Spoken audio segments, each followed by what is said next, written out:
In the past few weeks leading up to this evening, I've been flooded with memories of my time in this place.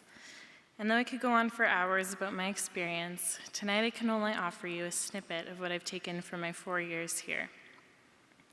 I'm sure many of you in this room tonight have Instagram, and those of you who don't will perhaps know that it's a place where people are able to share, in photos, the highlights of their life story. However, it's a platform where one is able to choose carefully what parts of their life they share with others, and what parts to simply leave out. Though I have many Instagram-worthy memories of my time here, tonight I want to share with you the parts that probably wouldn't make it onto the Instagram version of my Briercrest story. During my time at Briercrest, I've experienced stress, exhaustion, and times of immense spiritual dryness. I must confess to you that I've spent a great deal of time in these wooden pews wondering if the God that I was learning so much about was truly in our midst, and if he actually heard me when I asked where he'd gone. At times I would sit through lectures wondering if all the work I was doing was futile, and though I've enjoyed my studies immensely, at times I have doubted whether or not I made the right decision in coming to Briercrest. Looking back on many of those times, I now see that my problem was not in having doubts or questions or times of frustration. Instead, it was that I didn't understand why I was going to school at Briercrest. I would tell myself and others that I was doing it to become a better critical thinker or to secure a higher paying job for myself in the future, or simply because I enjoy learning.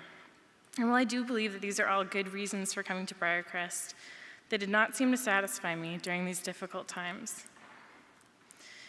I can, however, recall the exact moment when I finally realized why I was doing it. I remember sitting in a class called Hebrew Poetry and Wisdom with former professor Eric Ortland, where we spent some of our time studying the ancient wisdom book of Ecclesiastes. He began this discussion by telling us that one day, no one on the planet Earth will remember who each one of us was. He went on to encourage us further by saying that the paper we will spend days and maybe nights laboring over for his class will be graded by him and subsequently shredded. Though some of us were presumably relieved by this, I was among those who was initially quite discouraged. If it's really true, and if every single thing we do on this earth will one day be forgotten, why do we bother to study our history or study the Bible or study at all? Thankfully, this was not the way he ended the class, and likewise, this is not the way Kohelet, the teacher, ends Ecclesiastes. Though the teacher is perplexed by the absurdity of the utter brevity of human existence, there are glimpses throughout the book where he begins to see good in the midst of his earthly toil.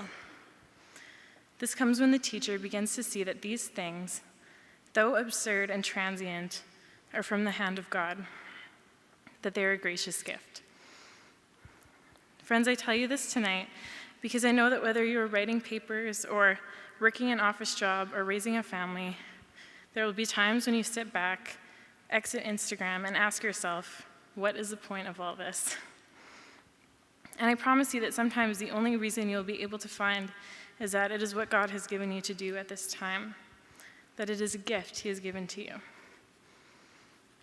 But my time at Briercrest has shown me that sometimes this is reason enough.